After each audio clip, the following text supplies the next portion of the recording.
Absolutely. Maria, actually, what stuck out to me most in your interview with the president was his complete tone of confidence. He was very straightforward. He didn't sugarcoat things. He was very honest. Even when you asked him about gas prices ahead of the midterm election, he was not overly defensive. No. He said that, I hope that gas prices come down, but he was very realistic, and that's exactly why the American people voted for him. It's because he's honest, unlike a traditional politician. I think any other politician would be handling this situation very differently. I think the administration is doing the right thing and allowing everyone to come to the table. And, it was actually a shame to see over the weekend the way the media portrayed J.D. Vance's negotiations overseas, saying that he came back empty-handed and that it was some sort of Trump fail or some sort of sign of weakness, when I would actually say the opposite. I think it's a great thing that this administration was clear-minded enough in the United States goals instead to take empty, deals or promises. Instead, this administration is saying that we are not going to appease terrorists. We're not going to take a deal, if they're not doing the right things, if anything is not going to be good for our national security or world peace here. I think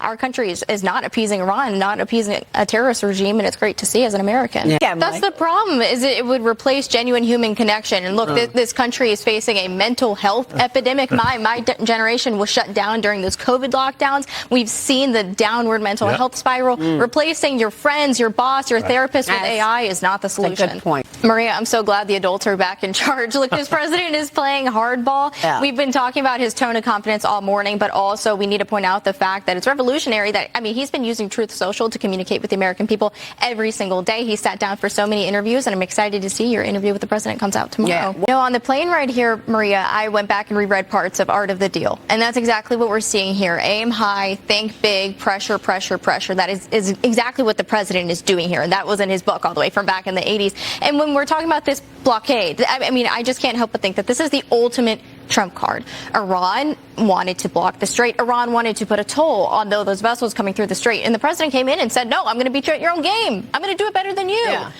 We are going to control who's coming in and out of those Iranian ports. It's incredible how the president completely flipped the script. Yeah. That's what I'm hearing from young people is, of course, they want to see gas prices come down. That's exactly why so many young people turned out and voted for this president in the presidential election. The economy was the number one issue. And when I'm talking to Gen Zers about those tax refunds, so many of them are saying it's going straight to their rent because rent prices are still so high. So, of course, I'm still seeing optimism, I would say, from young people ahead of the midterms. But, of course, this administration has a lot of work to do before then.